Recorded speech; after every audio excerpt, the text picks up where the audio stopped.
faz do peixe ser ornamental?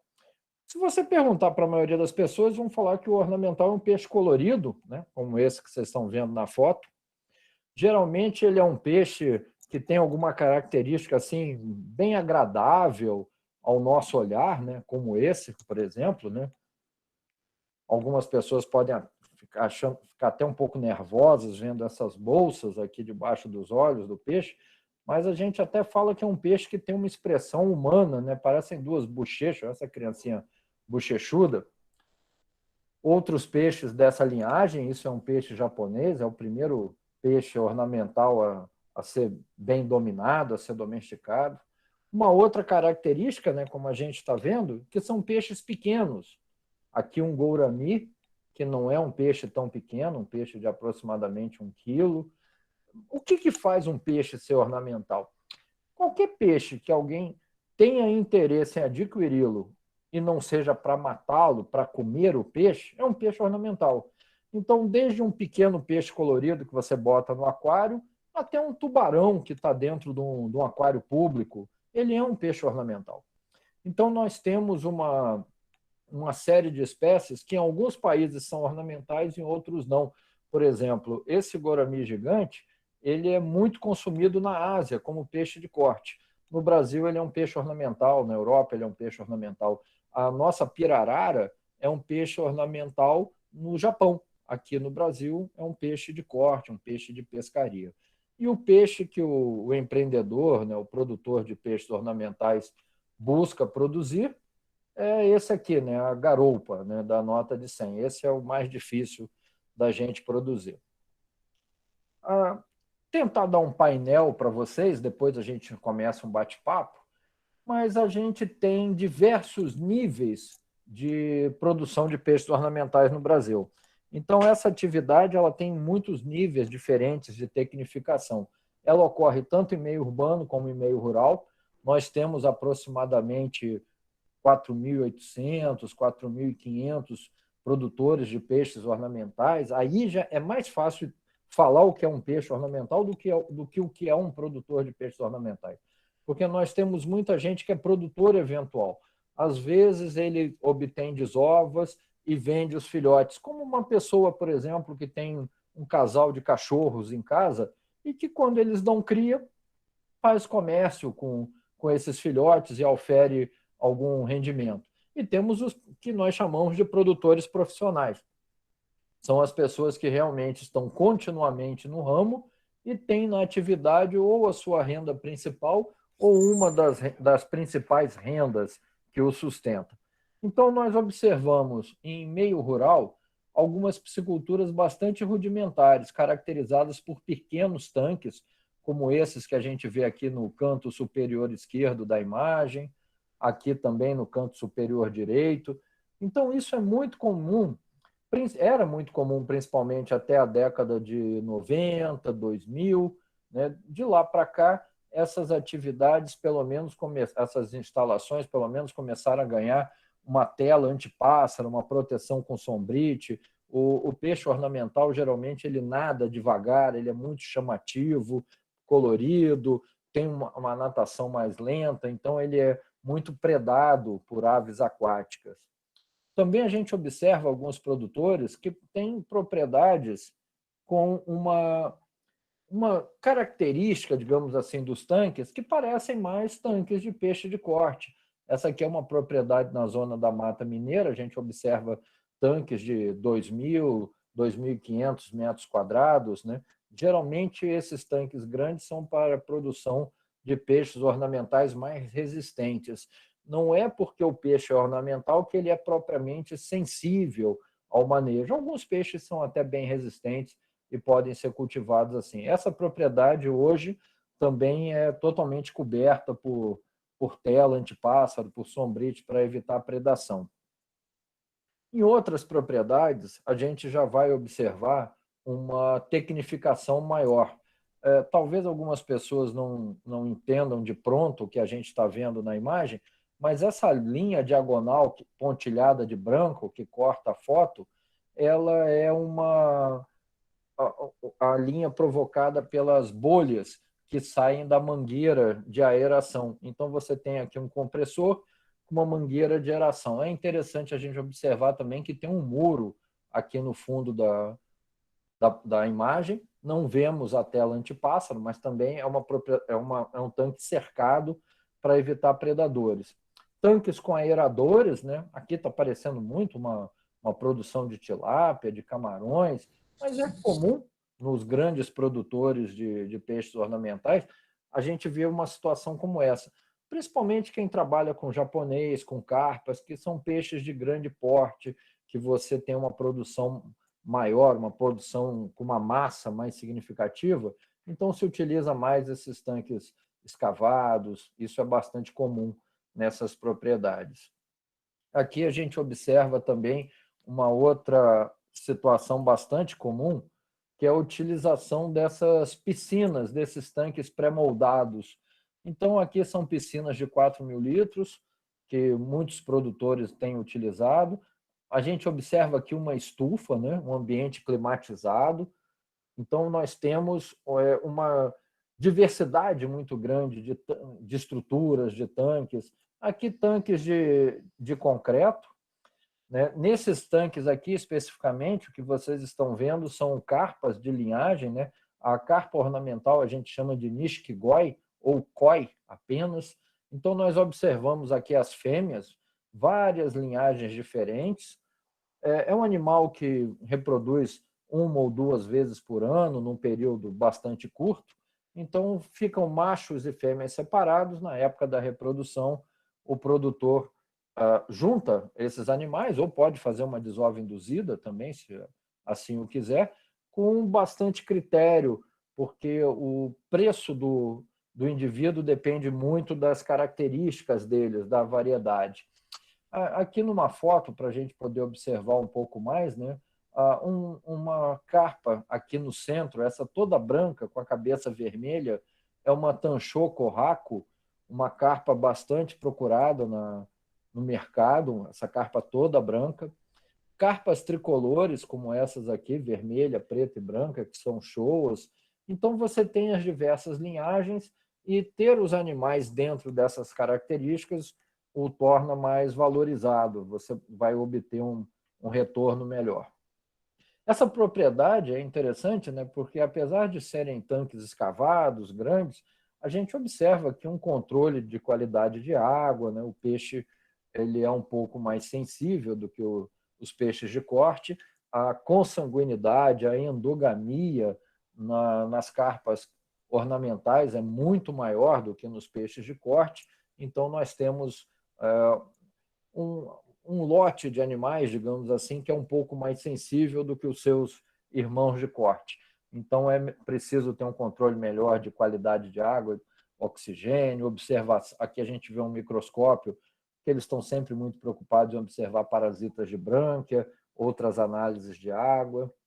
E bastante interessante também aqui a gente observar a instalação de venda. Essa é uma propriedade grande, uma propriedade que vende quase 1 milhão de peixes ornamentais por ano. Essa instalação que a gente está vendo nesse momento é a parte da venda, como se fosse uma loja. Quem se interessar em lá comprar, né, atacadistas, lojistas, eles andam apenas nessa área. É até uma questão de manejo sanitário. O visitante ele não tem acesso à propriedade como um todo, que é para evitar doenças. Então, aqui a seção de carpas, que são essas piscinas, os animais são separados por tamanho, por variedade, e a gente está entrando aqui na seção de peixes. Deu um probleminha aqui.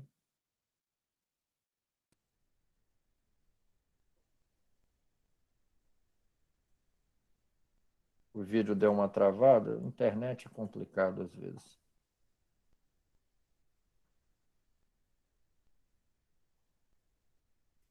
Bom, aqui a área de venda de peixes japoneses, né? Que parece uma loja, né? Uma loja muito simples, óbvio, né? Mas com os aquários, os animais separados por tamanho, por variedade, para facilitar a venda, para reduzir o tempo em que o comprador fica na propriedade. Isso é muito interessante do ponto de vista da gestão. Aqui uma foto, para quem não conhece, né, do peixe japonês, né, o Carasus auratus. Aqui uma variedade, que é o Oranda redcap, esse animal branco com essa estrutura vermelha em cima da cabeça, né, que é o tal do cap vermelho, que dá o nome à variedade. E aqui a forma mais comum de transporte de peixes ornamentais, que são os sacos plásticos. Em alguns países, a gente vê transportes em caixas isotérmicas, como a gente vê com peixes de corte, mas geralmente é em sacos plásticos, até porque essa aqui, por exemplo, é uma venda para um atacadista de São Paulo, uma parte da venda do dia, e essa venda já é toda segmentada, os animais vão separados por tamanho, então você não tem nenhuma das categorias com volume tão grande que compense usar uma caixa isotérmica. Então, por isso que eles acabam indo em sacos plásticos. Aqui a gente observa o caminhão de transporte, né? Interessante que ele tem essas prateleiras, né, para acondicionar melhor, mas a vontade de carregar um pouco mais, né, faz com que vá uma parte da carga aqui na área central. Aqui um outro comércio de peixes ornamentais, né? Ali a gente estava vendo principalmente japonês e carpa. Aqui uma situação diferente com esses saquinhos pequenininhos, que é a produção de betas, né? Então o beta, ele é um peixe que tem algumas características bem peculiares na hora da gente produzir, inclusive na comercialização, porque dada a agressividade dos machos, eles precisam ser embalados separadamente. Então, a gente observa aqui como o pessoal tem feito hoje, principalmente na zona da Mata Mineira, que é a maior produtora de betas do Brasil, em volume, né, em qualidade, é uma coisa mais discutível. A gente tem vários locais com alta qualidade no Brasil.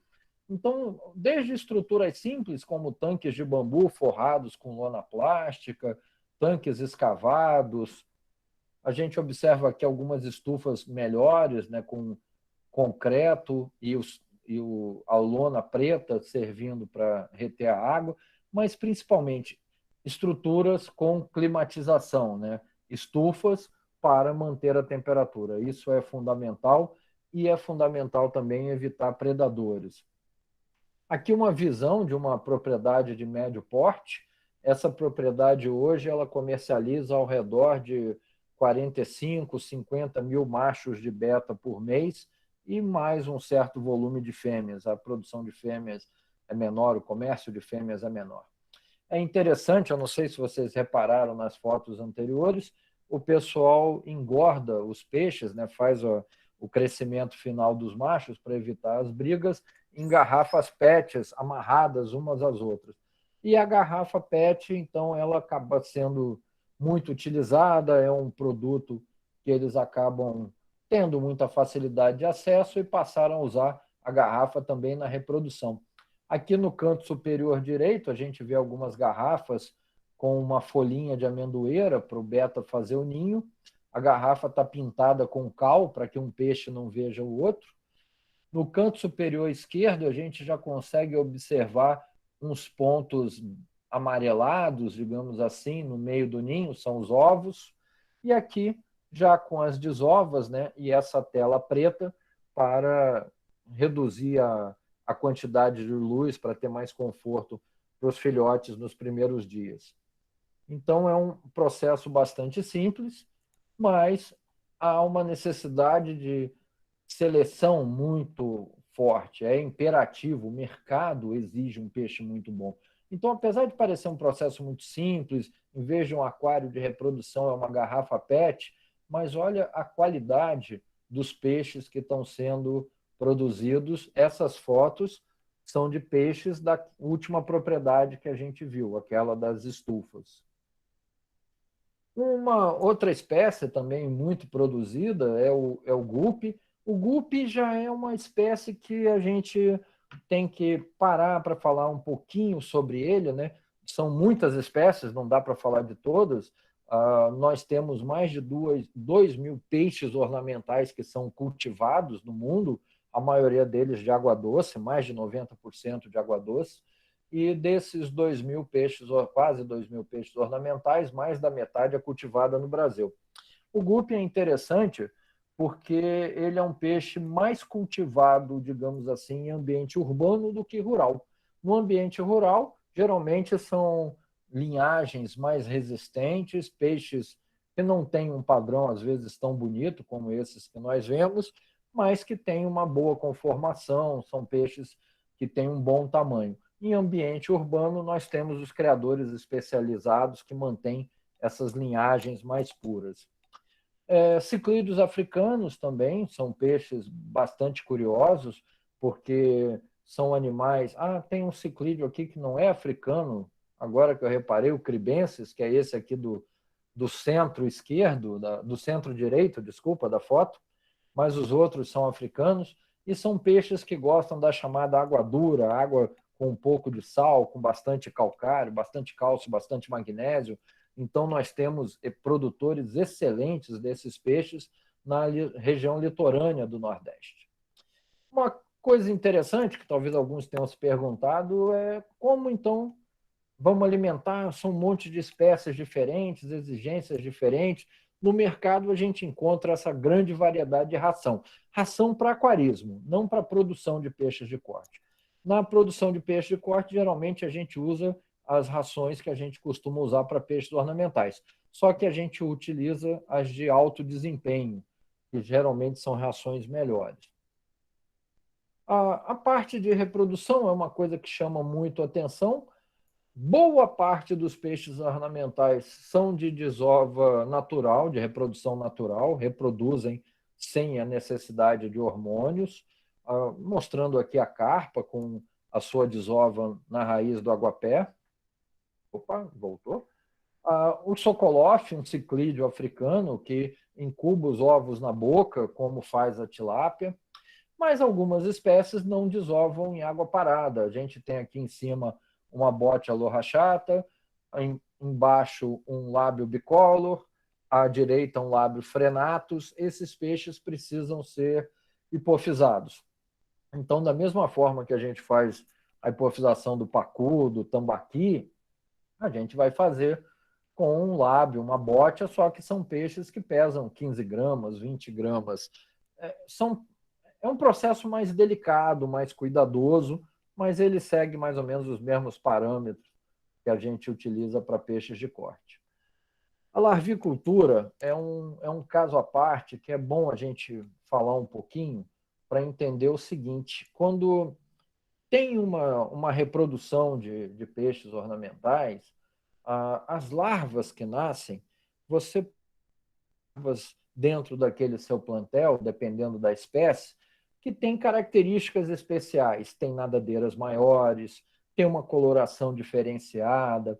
Esses animais mais excepcionais, mais raros, mais valiosos, geralmente são os mais frágeis. Então, numa larvicultura de pacu, tambaqui, talvez se a gente perder 60%, 70% das larvas, a gente resolva esse problema fazendo mais desovas. Ao invés de usar 10 fêmeas, eu vou usar 15 e compensa, no final eu vou ter o mesmo número de alevinos para venda. No caso dos peixes ornamentais, provavelmente, se a gente tiver uma alta mortalidade na larvicultura, mais do que 15%, 20% na larvicultura, os peixes que vão morrer são justamente os peixes que têm as características mais desejadas pelos consumidores. As caudas maiores, os animais albinos, os animais que têm uma coloração muito acentuada, geralmente são os mais fracos, os mais endogâmicos, os que têm mais consanguinidade. Então, esses animais, eles são bastante frágeis. Então, é importante que a gente tenha um cuidado muito grande com a larvicultura para a gente ter uma boa efetividade. Algumas espécies, inclusive, durante a larvicultura, a gente tem que começar a separar os irmãos já na primeira semana de vida, porque alguns que têm características mais próximas dos animais selvagens e que às vezes nem têm valor comercial, crescem muito rápido e atacam os irmãos mais novos, que têm as características desejáveis. Então, investir em bandejas de larvicultura, em alguns sistemas de larvicultura intensiva, é uma ação bastante racional. Fora do Brasil, isso é muito utilizado. No Brasil, os produtores estão despertando para isso mais recentemente, mas já temos vários produtores que fazem uma larvicultura intensiva na tentativa de obter animais de melhor qualidade. Na larvicultura a campo, digamos assim, nós trabalhamos muito parecido com a parte de peixes de corte. Nós fazemos as adubações, buscamos ter dáfnias, né, que é o principal alimento para eles, como plâncton, como zooplâncton. Na larvicultura intensiva, trabalhamos mais com os cistos de artêmia, né? Então, a artêmia passa a ser o principal animal. Bom, a gente mostrou, então, pisciculturas rurais mais simples, pisciculturas rurais com estufas, um pouco mais sofisticada, uma larvicultura um pouco mais sofisticada, e a gente está vendo agora uma outra piscicultura, uma piscicultura bem urbana, que é a produção de acaradisco. A produção de acaradisco, vou chutar, nunca medi isso, mas duvido muito que mais de 10% dos acaradiscos sejam produzidos fora das cidades. Geralmente, os produtores dessa espécie são produtores urbanos. Esse aqui era um produtor, inclusive, num apartamento. Então, fica muito parecido com o aquarismo, né? São aquários com sistemas de filtro, muito parecido também com as pisciculturas superintensivas, com sistemas de recirculação de água. Aqui, para quem não conhece o animal, num padrão um pouco mais selvagem, uma característica bastante interessante desse animal. Opa! Uma característica bastante interessante desse animal é que ele toma conta dos filhotes e os filhotes se alimentam da pele, do muco dos pais durante os primeiros dias. Então, a gente observa aqui, no caso, ele está com a fêmea, o macho fazendo a defesa. E aqui a gente, indo para o final desse nosso bate-papo inicial, é a questão do para onde vender, né? Quem produz numa escala maior, geralmente vende para atacadistas, né? Aqui um atacadista de São Paulo, um outro atacadista, né? Então, geralmente, esses atacadistas têm uma grande quantidade de aquários, de caixas, onde eles armazenam os peixes. Os peixes não ficam muito tempo nos atacados, é um giro muito rápido.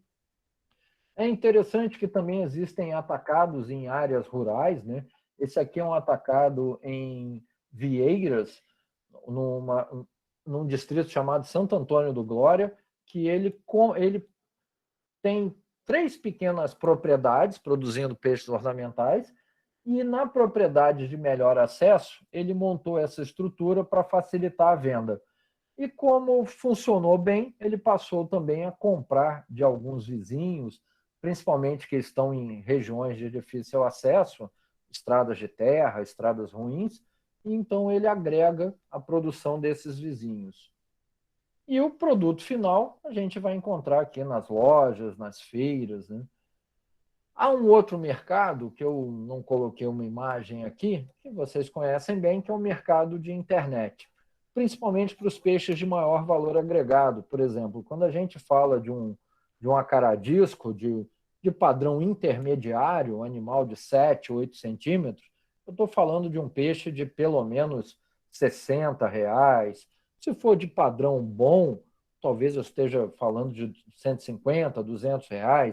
Então, são animais que têm um valor que é interessante trabalhar no e-commerce, no mercado da internet, porque o frete não fica tão caro em relação ao preço do produto. O gupe, por exemplo, os gupes de raça, são vendidos geralmente de 30 a 100, cento e poucos reais, o terno, o macho com 2 fêmeas. Também é um valor que é bastante interessante. Os betas de boa linhagem, vendidos aí a partir de R$ 30, alguns atingem até mais de R$ 100, também é um valor interessante. Mas a maior parte dos peixes ornamentais, eles estão abaixo do valor unitário de R$ 3.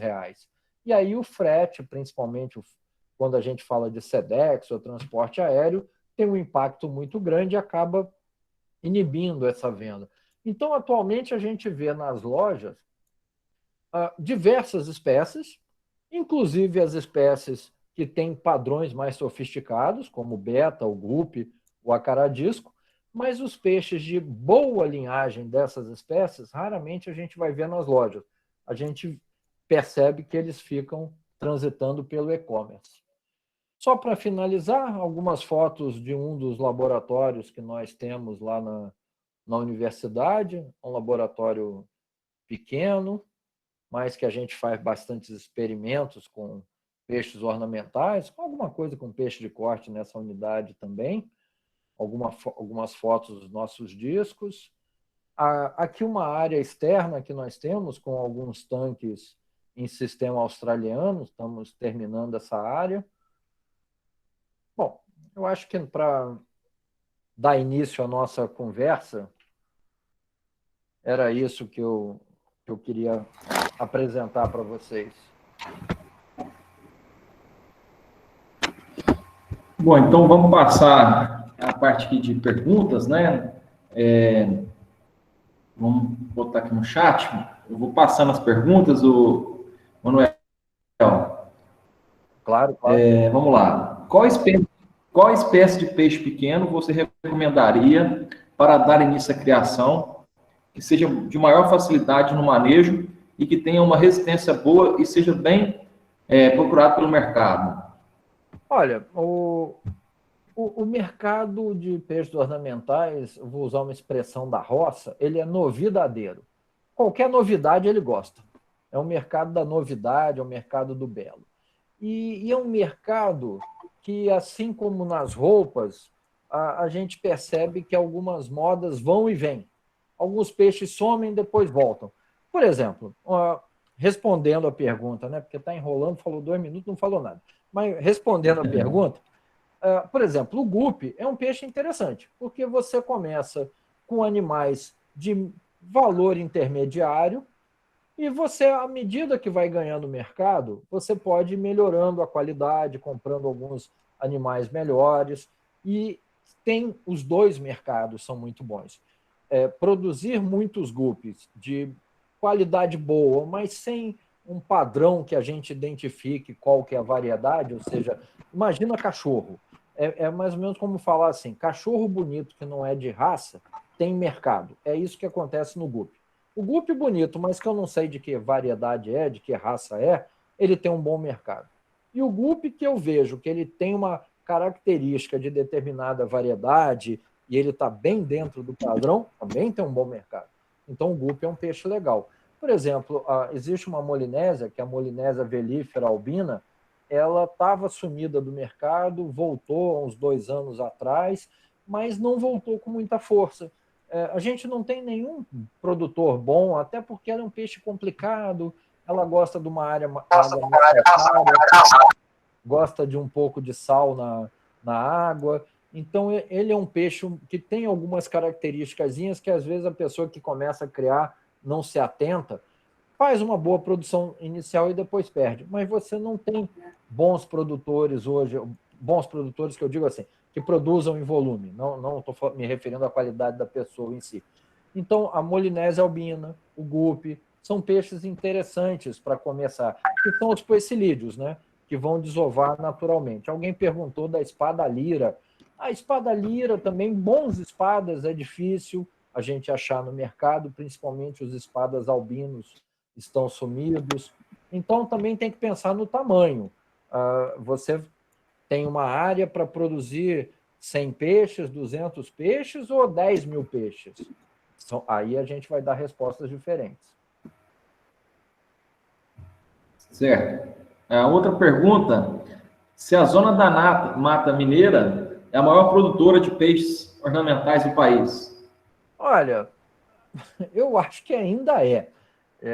A gente tem uma situação bastante interessante ali, né? Que você tem um município, que é Muriaé, porque ele só dá o nome à região, porque Muriaé mesmo tem poucos produtores, e no entorno de Muriaé, nos municípios vizinhos, tem alguma coisa próxima aí a 500 produtores de peixes ornamentais, alguns em sistema mais intensivo, outro menos intensivo, mas é um volume muito grande. Hoje, a importância de Muriaé diminuiu muito, né? Muriaé antiga já chegou, Muriaé é um dos primeiros berços, né? O primeiro berço mesmo de peixes ornamentais no Brasil é o Rio de Janeiro, a cidade do Rio de Janeiro, a subida para Teresópolis é o primeiro berço da produção. Muriaé começa em 1985 a produzir e principalmente na década de 90 respondia por mais de 70% dos peixes ornamentais do Brasil. Hoje você tem grandes produções no Nordeste. Esse produtor que eu mostrei também é um grande produtor em Cachoeira de Macacu, em vários locais. Então, como região, ela é a maior ainda. Mas você tem um monte de núcleos, país afora, que são muito interessantes e, somados, têm uma produção muito maior do que Muriaé. É possível... quais os tipos de desovas dos acarás? Bom, vamos lá, né? Primeiro que acará é um termo comum para ciclídeos no Brasil, né? Então, qualquer ciclídeo é um acará. O apaiari é um acará. Se você perguntar para alguém da região de Manaus, eles vão falar que aquilo é um acará-açu. A maior parte dos acarás, eles desovam fixando os ovos em algum substrato. Quase todos fazem isso dos acarás brasileiros, né? Então, o ovo ele tem uma proteína que tem uma mucilagem, uma cola, digamos assim, e no acará-bandeira, no apaiari, isso vai aderir em algum lugar, no acará-disco também. E a partir daí, a gente vai observar algumas variações, né? Os que tomam conta dos filhotes, apenas os que alimentam os filhotes, como que é exclusivamente o caso do disco. O tucunaré, ele já faz uma desova no chão, já não é uma desova aderida, é um ciclídeo brasileiro, a gente não costuma usar o termo acará para o tucunaré, mas é um acará, né? Também. Então, esses animais têm essas pequenas variações. Mas todos eles tomam conta dos filhotes e fazem várias desovas durante o ano. Certo. É possível fazer indução hormonal em disco? Olha, possível é.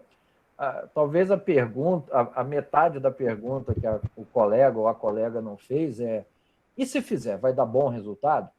Então, a gente tem que pensar o que a gente quer. O peixe ele tem um ritual de acasalamento, depois de cuidado parental, né, tomar conta dos filhotes, muito elaborado. Então, quando a gente utiliza uma substância e depois a gente precisa retirar os ovos, se eu fizer a larvicultura separado, que é possível em disco, aí eu posso pensar em fazer indução. Eu também posso pensar em fazer indução com algumas substâncias que apenas vão induzir não a desova, mas o comportamento de corte. Ou seja, limpar o cano, a fêmea procurar o macho procurar a fêmea. Então, não é viável fazer da forma que a gente faz com os peixes de corte. Mas pode ser uma alternativa. Geralmente não é preciso. Certo. Uma outra pergunta aqui como se dá o transporte dos peixes no e-commerce? Boa pergunta. Então, vamos ter cuidado para a gente não sair daqui preso, porque o correio ele não permite duas coisas: transporte de líquido e transporte de seres vivos. E, obviamente, não vai permitir transporte de seres vivos no líquido, né? Então, o correio não é o caminho. Qual que é o caminho para transporte no e-commerce? Por exemplo, falar os nomes, não sei como falar isso genericamente, mas as transportadoras de alta velocidade, os Jadlog, Varilog da vida, FedEx, esse tipo de transportes, eles têm um bom canal, para uma boa logística para transporte. E é assim que os peixes, por exemplo, capturados no norte do país, chegam nas lojas do Brasil inteiro. Neões, corridoras que são capturadas, eles saem em caixas de isopor do Pará, de Manaus, de outras cidades, e vão parar em Porto Alegre, por exemplo, por via aérea. O que é preciso? É preciso você ter uma guia de transporte, né? Tem um atestado de sanidade, né? Que é a GTA, uma guia de transporte, e é preciso que você tenha também uma boa condição de enviar esses peixes, né? Não só as questões legais, mas principalmente as questões técnicas, a gente tem que ter muito cuidado. Certo. O Arthur está perguntando qual é o tempo ideal para separar os alevinos dos discos dos pais. Olha, Arthur, depende, né? Por exemplo, eu tenho alguns conhecidos, né, que eles separam na hora que os ovos são colocados e fazem todo o processo separado. Mas isso é que nem você arrumar um emprego de padeiro. Você não vai fazer mais nada da vida. Você vai cuidar dos peixes, alimentar várias vezes por dia. Como os discos tomam conta com uma boa eficiência, a maioria das pessoas se preocupa com o seguinte: se você deixar o filhote crescer demais, né, ou seja, o filhote começar a ficar com cara de disco, ficar redondo, com jeito de alevino, você arrisca dois problemas.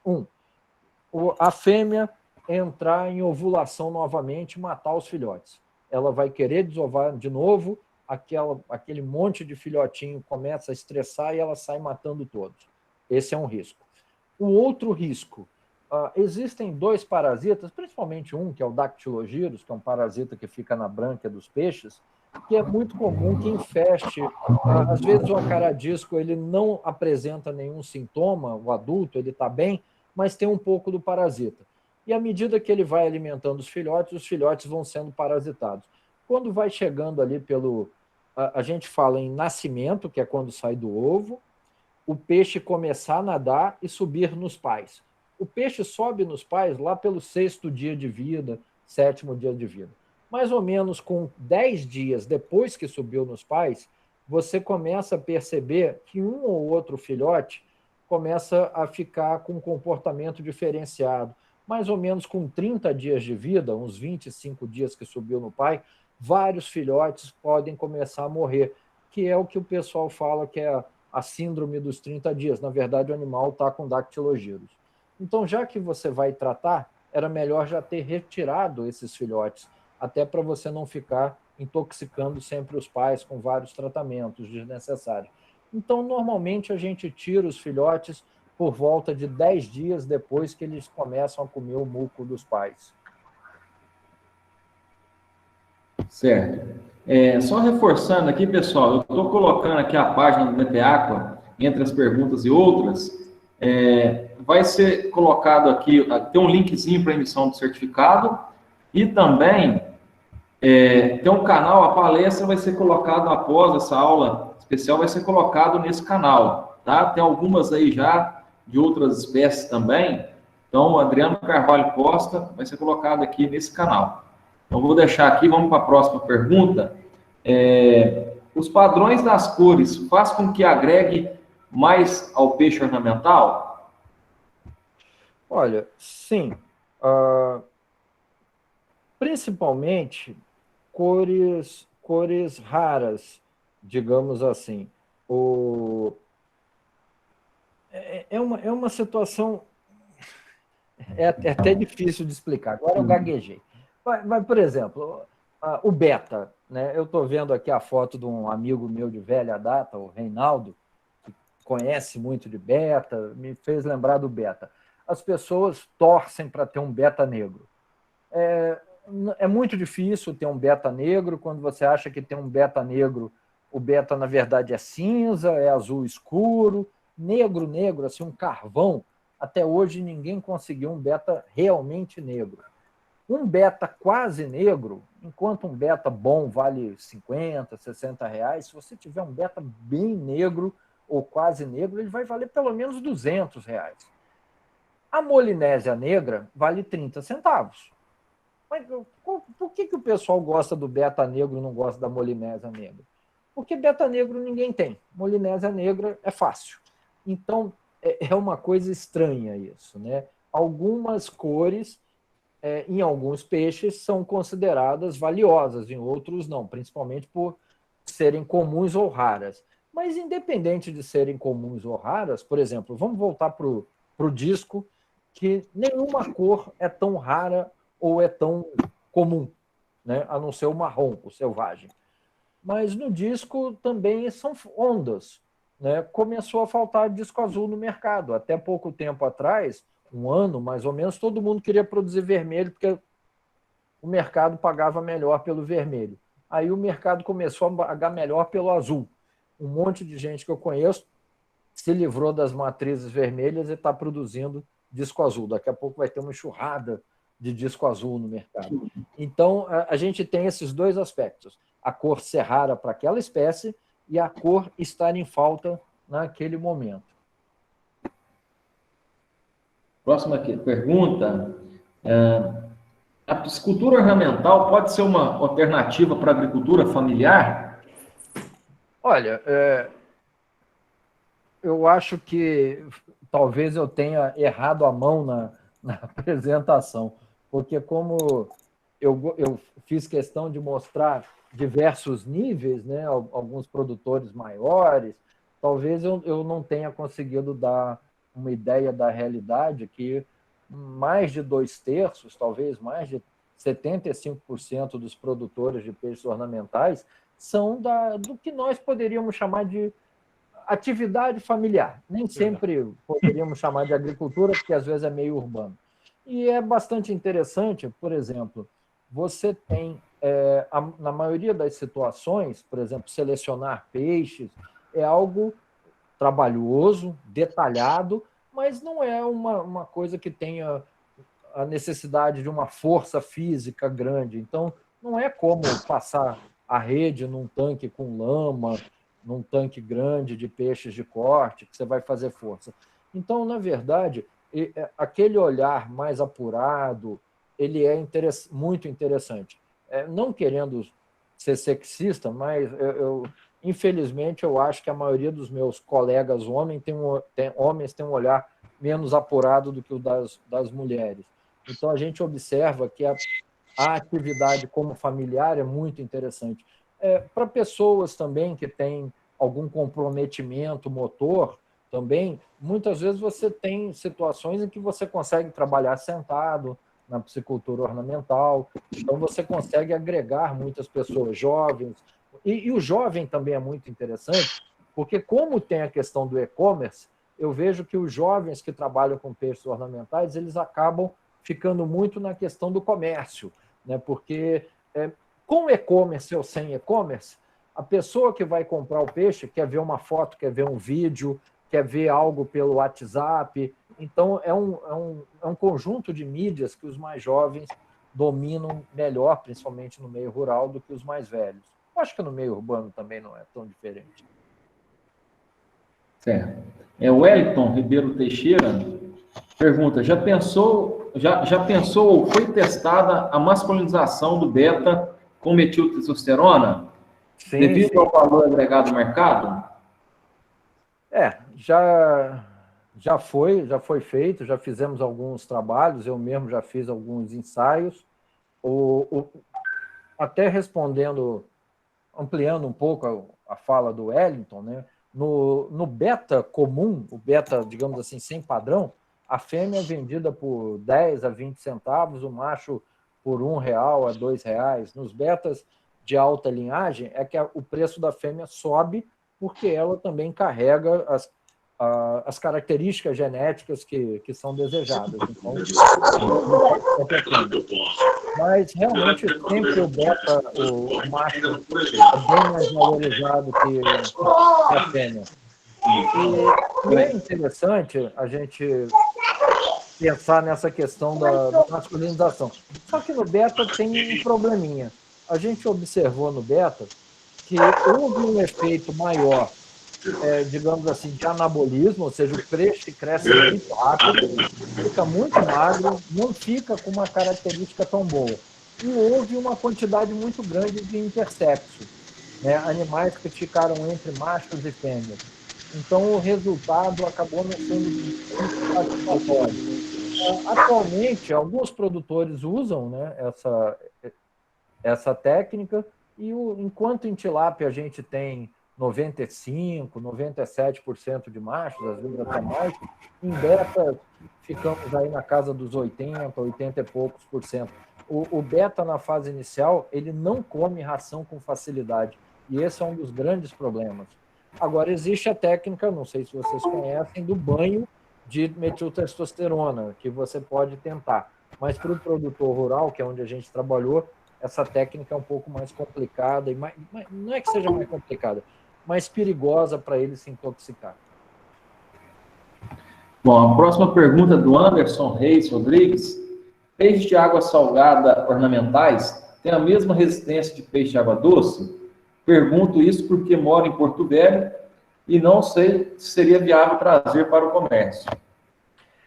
Bom, entendo que ele não está querendo criar, né? Está querendo levar os animais. Olha, depende muito, Anderson. Por exemplo, alguns peixes, como, por exemplo, os palhaços, que hoje são muito procurados, né? Os palhaços são muito procurados porque deixou de ser um peixe branco com laranja e hoje tem animais de várias cores, com várias manchas diferentes. O formato saiu muito daquela história do Nemo, então ele é muito procurado e é um peixe que você pode criar em aquários menores também. O aquário marinho ele é bastante mais caro do que um aquário de água doce. Então, quando você tem um aquário marinho bem estabilizado, os peixes têm uma vida longa. Mas o aquário marinho geralmente tem poucos peixes, tem muitos equipamentos, enquanto não, digamos assim, para você fazer um bom aquário de acaradiscos, com 6, 8 animais de bom valor, grande, com o seu sistema de filtro e tudo mais, você vai gastar uns 40% do que você gastaria para fazer um aquário marinho. Né? Então, duas vezes e meia mais cara. Então, nesse sentido, você acaba tendo, quando a pessoa faz um bom aquário marinho, os animais são bem duráveis. Na loja, também é outra questão. A loja tem que ter uma bateria muito mais sofisticada do que a bateria para peixes de água doce. É uma questão um pouquinho mais complicada. Próxima questão. Posso colocar outros peixes juntos com os quinguios? É a Maria Clara perguntando. Eu ia até brincar que depende do peixe. Se você colocar um peixe pequeno, o quinguio vai comer o peixe, né? Apesar de ser um peixe que o pessoal conhece como um peixe que gosta de comer plantas, mas os quinguios, eles acabam comendo peixes pequenos também, então tem que ter cuidado nesse sentido. Mas pode. Inclusive, algumas pessoas têm quinguios com discos. Geralmente, o problema do quinguio é com a decoração. Né? Plantas, principalmente, eles futucam o substrato, soltam as plantas, mas até com discos, com acarais bandeiras, você não tem muito problema. Só que toma cuidado, né? Porque o king é um peixe que gosta de pH mais alcalino, dependendo se for uma espécie, você quer colocar junto uma espécie de pH ácido, aí é uma incompatibilidade em função do pH da água. Próxima pergunta. Ô Manuel, até que horas que o senhor pode continuar com a gente aí? Não, tem Só mais para o que fazer hoje, não. Já jantei, preocupa não. Tá tranquilo. Tá, qual o critério para identificar betas de linhagem? A pergunta é da Angélica Santos. Pois é, né? É uma pergunta complicada. Betas, disco, esses animais, você não tem propriamente o que nós chamamos de livro na zootecnia, né? Que é quando você tem um organismo que define o que é uma raça. Você vai pegar um cavalo manga larga, está escrito lá que a cabeça tem que ser assim, ou assada, a altura não pode ser mais nem menos do que tanto. Então você tem uma boa definição. Nos betas, nos discos, o que você tem é um padrão dado pelos próprios vendedores. Eles lançam uma linhagem e falam, olha, esse aqui é um fence, né? Um animal bem... ou um animal com vários pontos brilhantes, Galaxy, né? Uma galáxia, uma constelação. E ele fala o que é o padrão. E as pessoas acabam adotando. No caso de carpas, você tem uma associação internacional que define os padrões. Na verdade, ela define o padrão para ela mesma, que é uma associação internacional no Japão. E o resto do mundo segue. No beta, a gente não tem propriamente isso, então há uma certa confusão. Por exemplo, até no disco, no King, é comum que um nome signifique padrões diferentes em países diferentes, ou que o nome do padrão mude com o tempo. Existia um disco até um tempo atrás, que era Blue White. Eu acho que as pessoas acharam que Blue White era um nome bobo, que não vendia. Aí apareceu um disco novo no mercado, há uns 8 anos atrás, que era Dark Angel. Eu falei, nossa, Anjo Negro, deve ser um troço bonito. Quando eu fui olhar, é o Blue White. Só mudaram o nome para dar uma esquentada no produto para ele ficar mais caro. Né? Então tem muito disso. Você não tem uma associação que determine. E para piorar, quando tem os julgamentos, muitas vezes eles não levam em consideração o padrão da linhagem, e sim os grupos. E aí fica mais complicado ainda. Manuel, uma pergunta minha agora. Mas você está Eu inscrito? trabalho um Você pouco pode fazer melhoramento. pergunta?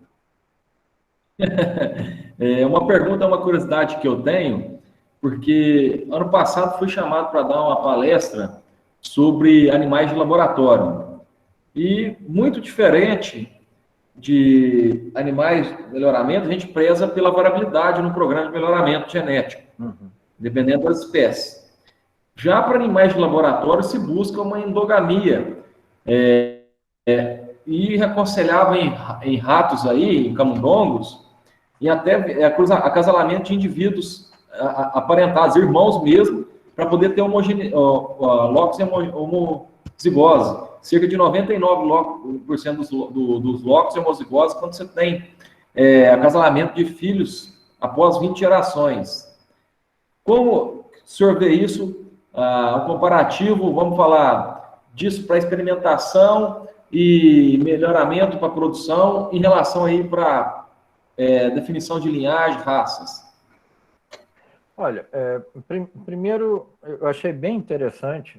Primeiro, eu ia quase perguntar o que você foi fazer numa palestra sobre animais de laboratório, né? Mas vamos lá. Mas esses animais de laboratório, a gente tem que entender que tem uma diferença muito grande. Por exemplo, aqui na UENF, nós temos, eu acho que 3 biotérios, se eu não me engano. E num dos biotérios que eu tenho uma amizade maior com a pesquisadora, ela trabalha com linhagens que têm determinadas doenças. Então, são peixes, eu estou ficando doido, são ratos que têm determinada doença. Então, tem linhagem que o rato é diabético, tem linhagem que o rato tem problemas cardíacos. Então, eles têm esses objetivos e precisam, principalmente ali para estudo de doenças, né? Você precisa ter certeza que uma boa parte do lote vai desenvolver aquelas características que, na produção, seriam características negativas, né? Então, acho que o foco é um pouco diferente. Mas não é tão diferente, por exemplo. É muito comum surgir, por mutação, uma determinada característica e a pessoa, para fixar a característica, né, cruzar com o filho, com o neto, com o bisneto. No disco é um pouquinho mais difícil, porque o peixe leva em torno de 10 meses para começar a amadurecer, reproduzir bem. Mas no gupe isso é muito comum. Então o pessoal faz linhagens realmente bem consanguíneas.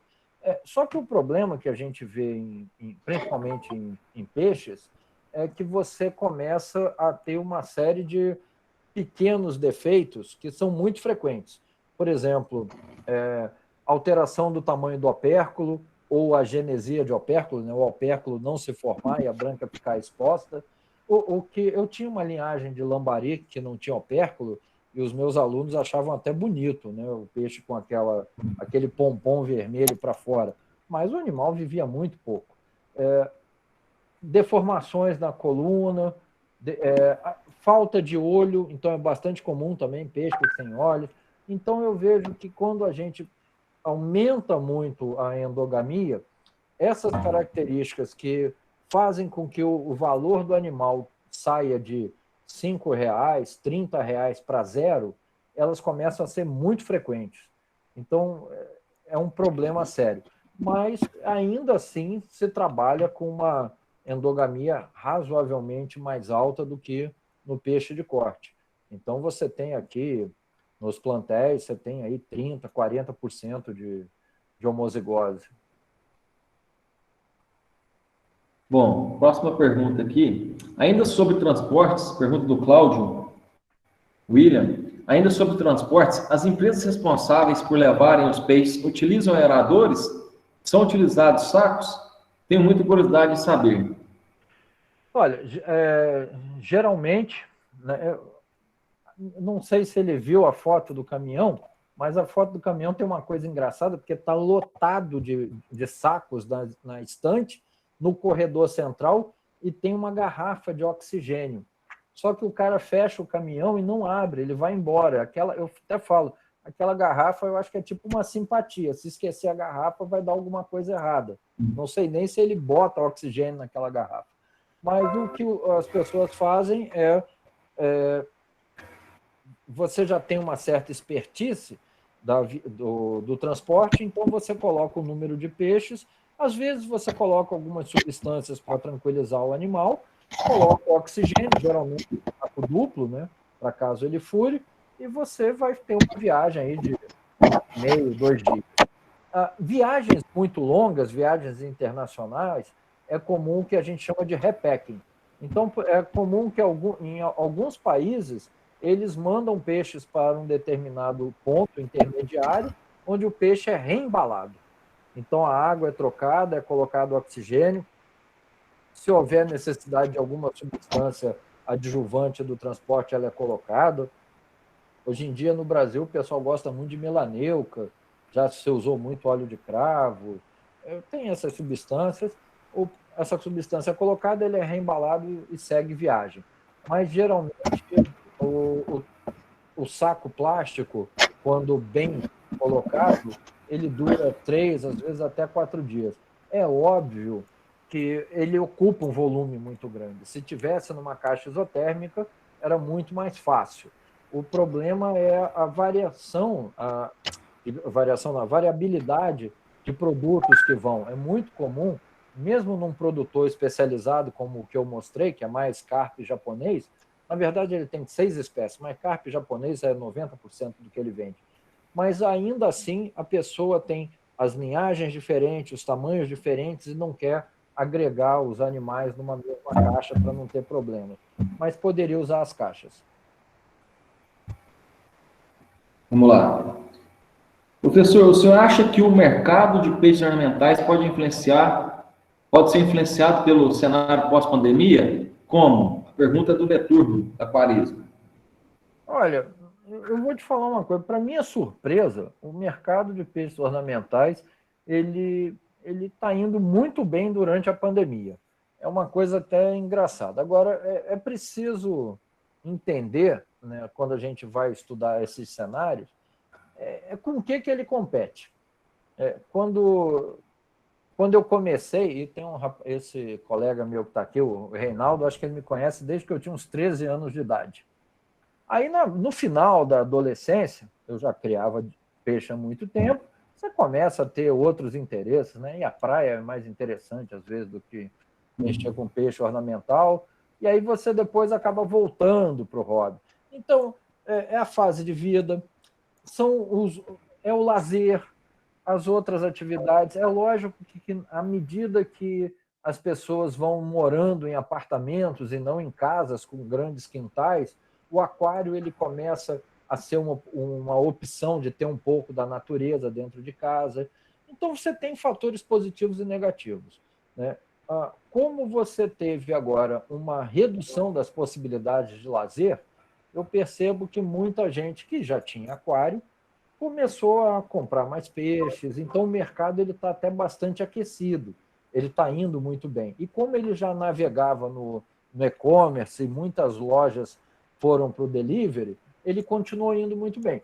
Pós-pandemia, eu não sei os outros, mas quando acabar a pandemia eu vou correr para uma churrascaria, que eu estou com muita saudade de churrascaria, de praia, de viajar. Eu perdi 2 viagens durante a pandemia, né? Então eu estou com uma demanda reprimida de sair de casa. Talvez essa seja a melhor expressão. E eu acho que outras pessoas também vão ter isso. Aqui em Campos tem uma situação interessante que é parecida com outros locais, que a cidade é média, mas é longe da praia. A praia está a 40 quilômetros e as pessoas no verão migram, que nem as aves vão embora, as pessoas vão embora da cidade para a praia. Então, isso afeta o aquarismo. Então, esses movimentos de viagens e tudo, eles vão reduzir o mercado de peixes. Isso é uma verdade.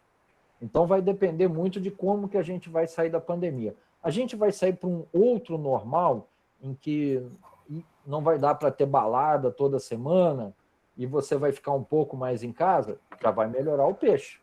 A luz elétrica vai subir e eu não vou poder ligar o aquecedor, vai afetar o peixe.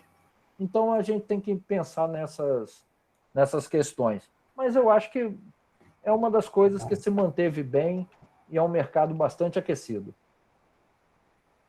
Outra pergunta do Laércio Braga. Que tipo de leis ou exigências implicam sobre a criação de peixes ornamentais, sendo para a venda ou mesmo para um hobby? Olha, engraçado, né?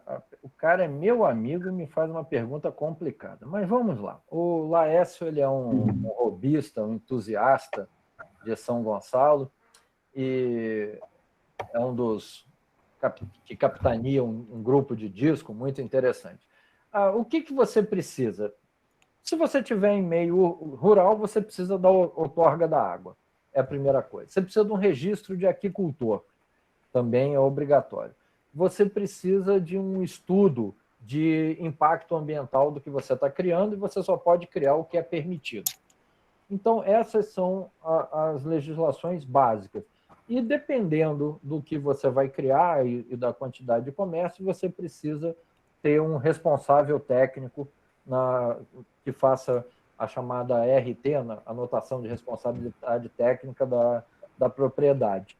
Infelizmente, a gente tem um problema no Brasil, porque essas licenças elas estão em nível federal, estadual e municipal. E alguns municípios nem sabem que existe. Você chega na secretaria, muitas vezes, de meio ambiente, para tirar uma licença, e a pessoa que te atende não sabe que é competência daquela secretaria dar a licença. Então, você, às vezes, tem alguns problemas. Quando você está num local que tem alguma secretaria que já mexa um pouco com isso, já tem uma expertise, é um pouco mais fácil. Mesmo assim, infelizmente, a pessoa passa uns 6 meses navegando de uma secretaria para outra para regularizar toda essa burocracia.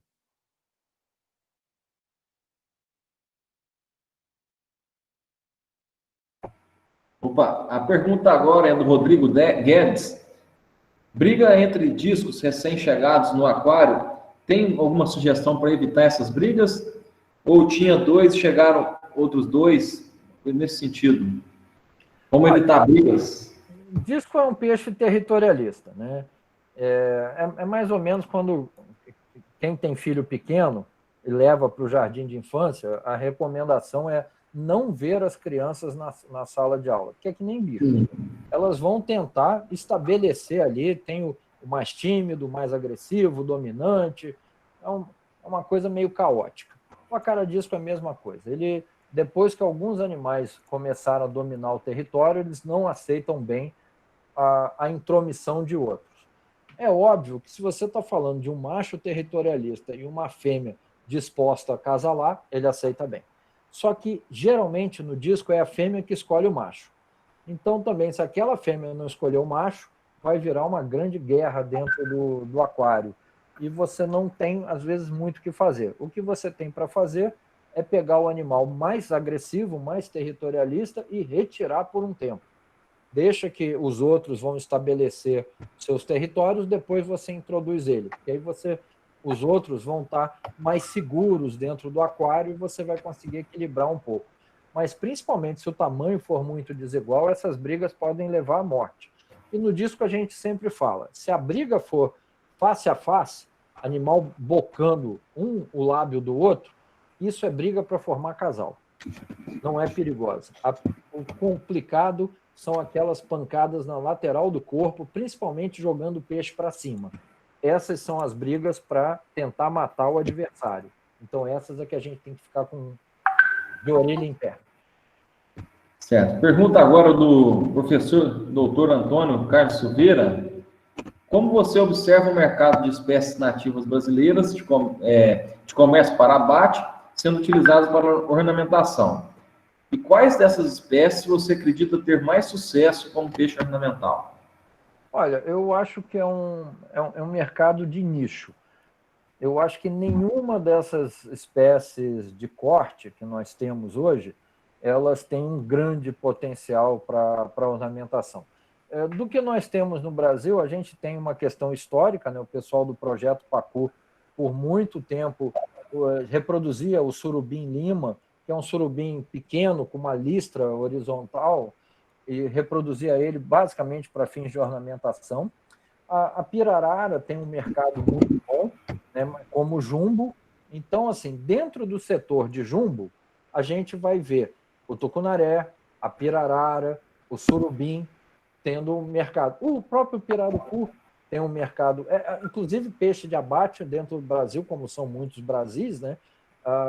O pessoal do norte come aruanã, né? A maioria das pessoas acha que o aruanã é apenas ornamental, mas o aruanã, que também é um peixe de abate no norte, também tem uma boa opção.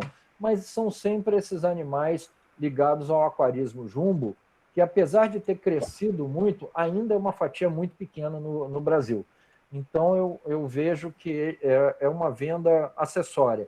E é curioso, porque assim, não tenho uma análise tão apurada do mercado, no sentido de um diagnóstico muito apurado. Mas a maioria dos lojistas que eu conheço, de peixes ornamentais, que vendem pirarara, que vendem pirarucu, surubim como peixe ornamental, eles compram dos produtores de alevino que vendem para peixes de corte. Então, você não tem um produtor de peixes ornamentais que produza pirarucu, que produza surubim. É o produtor de peixe de corte que, na sua venda, uma parte vai para o atacadista de peixes ornamentais e daí vai para o lojista.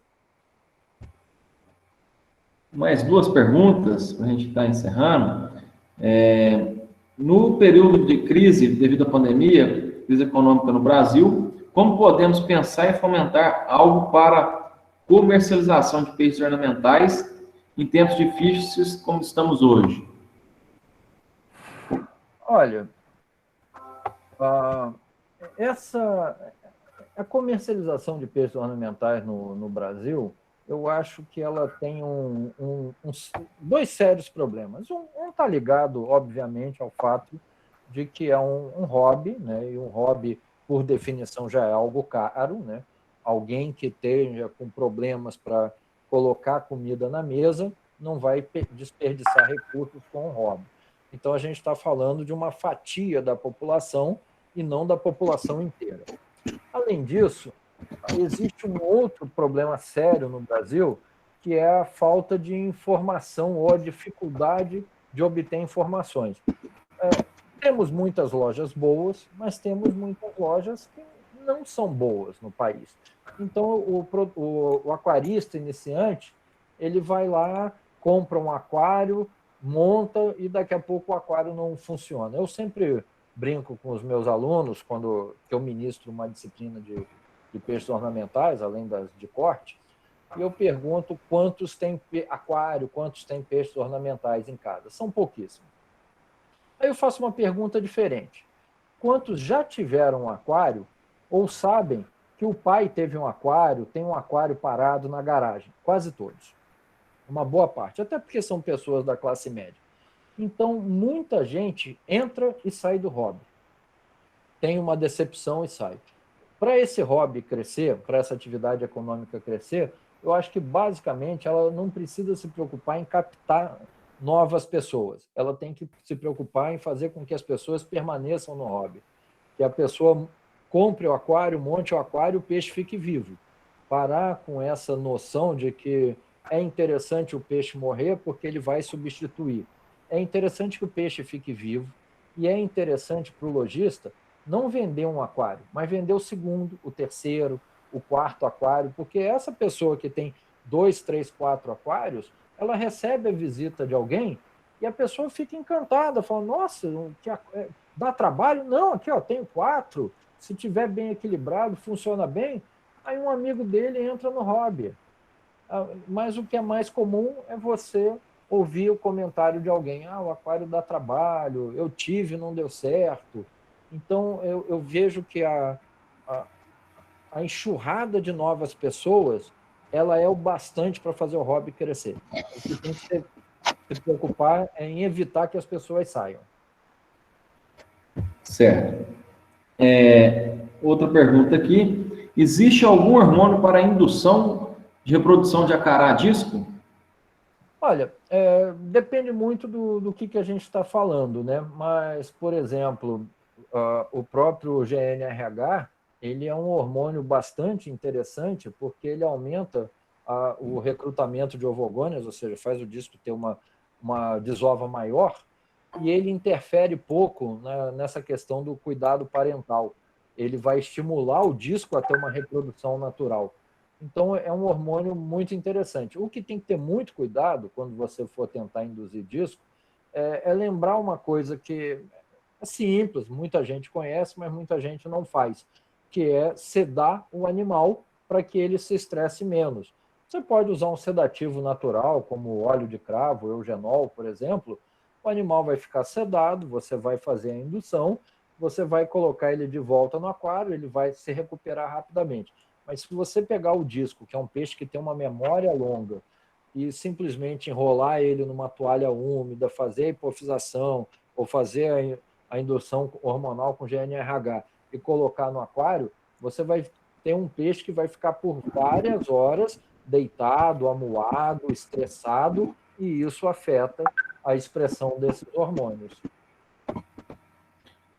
Manuel, tem alguma fórmula? O senhor mostrou em vários modelos de negócio, vários sistemas de criações e tal. Existe alguma fórmula genérica de quanto que é o capital investido no peixe ornamental, de maneira geral, tantos por cento de rentabilidade? Lógico que tem vários nichos de mercado. Vamos falar animais sem ser muito apurado, animais, vamos falar apurado de maneira geral. Você poderia dar distinguir, por exemplo, atravessador ganha, atravessador não, pessoas que mexem com animais que não são de raça, tantos por cento do capital investido, o retorno do capital investido é em tanto tempo. Poderia dar uma resposta dessa forma? Bom, vamos tentar responder, Adriano. A maioria das pessoas trabalham com peixes que não têm um padrão, uma linhagem, né? Até porque a maioria das espécies não tem variabilidade. Por exemplo, paulistinha tem dois, três morfotipos e não é nem considerado uma linhagem, né? É o comum, o pintadinho, o amarelo, esse tipo de coisa. Então, a grande maioria é assim. O que ocorre hoje com peixes ornamentais? O investimento, geralmente ele se paga no segundo ano. Você tem uma boa rentabilidade do negócio. Entretanto, eu costumo falar o seguinte: uma boa atividade para você empreender, mas não é um bom negócio. Se você for contratar as pessoas para que elas trabalhem na atividade, a remuneração do capital não vai ser alta, vai ser baixa, e a taxa de retorno, ou seja, o tempo que o investimento vai levar para se pagar, também vai acabar sendo longo. Eu vou dar um exemplo: as produções de beta na zona da Mata Mineira, em estufas de plástico, né? Em greenhouses, né? Essas estufas que hoje o pessoal usa muito na agricultura, a gente usa para peixes ornamentais. essas estufas, uma estufa de aproximadamente 500 metros quadrados, ela hoje custa em torno de 15 mil reais, essa estufa. E você consegue uma produção mensal de peixes ali, dentro dela, uma produção mensal ao redor de 3 mil a 4 mil peixes. Ou seja, para pagar a estufa, é a receita inteira de 5 meses. E aí você, obviamente, tem os outros custos. No segundo ano, mais ou menos com 16, 17 meses, essa estufa vai estar paga e você vai ter pago os custos. Hoje em dia, uma produção de betas que não são de linhagem, eu vou dar o exemplo de um produtor, que eu até fiz a análise econômica da atividade dele recentemente, ele e mais 2 irmãos que trabalham, eles têm um sítio que a área das estufas tem 2.700 metros quadrados, ou seja, é pequeno, é um quarto de hectare. Aí, para vocês, no Centro-Oeste, o alqueire é 4,8 hectares, né? Então, ele é 5% de um alqueire, é muito pequeno, a área das estufas. E ali, os 3 juntos, eles têm um lucro líquido mensal de aproximadamente 18 mil reais. Então, é quase 6 mil para cada um. Mas a mão de obra é deles. Então, eles fazem o gerenciamento da atividade, eles fazem o manejo, eles fazem a venda, né? Eles fazem a entrega, além da venda, muitas vezes. Se substituí-los por 3 pessoas para fazer essas mesmas atividades, e aí a gente vai colocar, são atividades especializadas, com mais os encargos sociais, você vai ter um custo aí de quase 9 a 10 mil por mês. Então, eles vão cair para uma remuneração de 2 mil reais, muito baixa. Então, quando você vai olhar pela lógica da atividade familiar, ele, em pequena escala, funciona muito bem, ele remunera bem. Esse pessoal, eu estou tentando lembrar o tamanho do sítio inteiro, mas eu acho que o sítio inteiro deles tem 16 ou 17 mil metros quadrados. Só que tem um morro e uma estrada que passa pelo sítio. A parte onde estão as estufas, a casa, a parte que é útil, tem menos de 5 mil. Quando você pensa em escala, aí começa a ser interessante contratar mão de obra. Aquela propriedade que a gente mostrou com japoneses e carpas, ela é uma propriedade que tem 26 pessoas contratadas. 26 funcionários trabalham ali. E ela tem uma renda mensal, uma renda líquida mensal, que compensa essa mão de obra e ainda dá um lucro para o proprietário superior a 40 mil reais. Então, é uma questão de escala. Na pequena escala, você fica muito dependente da mão de obra familiar. Geralmente, o que eles fazem é contratar pessoas eventuais. Então, você tem, em alguns momentos que as vendas aumentam, você contrata uma pessoa por meio expediente para ajudar em alguns processos. Então, é uma atividade interessante. O retorno do capital ele se dá relativamente rápido, em menos de 2 anos, mas geralmente quando a mão de obra é própria. Bom, pessoal, nós vamos encerrando por aqui. Então, eu quero agradecer o Manuel Vasques por essa apresentação para a gente aí, em especial os alunos aí do curso de psicultor, né? E a vocês também que estiveram presentes aqui, um público bem satisfatório. Tivemos aqui quase 180 pessoas no momento de pico e 1h30 aí de apresentação com o Manuel Vasques, 130 pessoas até agora, tá bom? Muito obrigado, Manuel Vasques. Eu gostaria de pedir a permissão, Manuel, de colocar o seu contato junto com essa palestra no meu canal, Adriano Carvalho Costa. Deixa eu colocar aqui para o pessoal, já está todo mundo, está vendo a minha apresentação aí ou não? Tá, né? Então, eu quero pedir a permissão de colocar o seu contato, o pessoal está entrando em contato com o senhor, né? E seu e-mail, você poderia colocar no canal aqui e também nesse canal vai ser colocada essa apresentação, Adriano Carvalho Costa, e também no nosso, o seu contato aqui na apresentação, na divulgação do evento aqui no comentário. Poderíamos colocar, Manuel? Claro, claro, é um prazer, né? Eu acho que, como professor, o que a gente gosta muito é que o conhecimento ele atinja cada vez mais pessoas.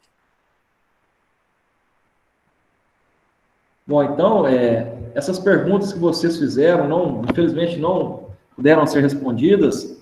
Eu peço a vocês que entrem em contato com o Manuel. A gente vai deixar isso aí daqui uns 2, 3 dias no meu canal, o contato dele, e também no Instagram do grupo de estudo aqui. E ressaltando aqui de novo, para quem quiser o certificado, clica aqui nesse link, responde o questionário, que em 1, 2 semanas nós mandaremos aí o questionário, o certificado para vocês, tá bom? Muito obrigado, Manuel, muito obrigado a todos vocês aí, e daqui uns dias teremos outras palestras também, tá bom? Uma boa noite a todos.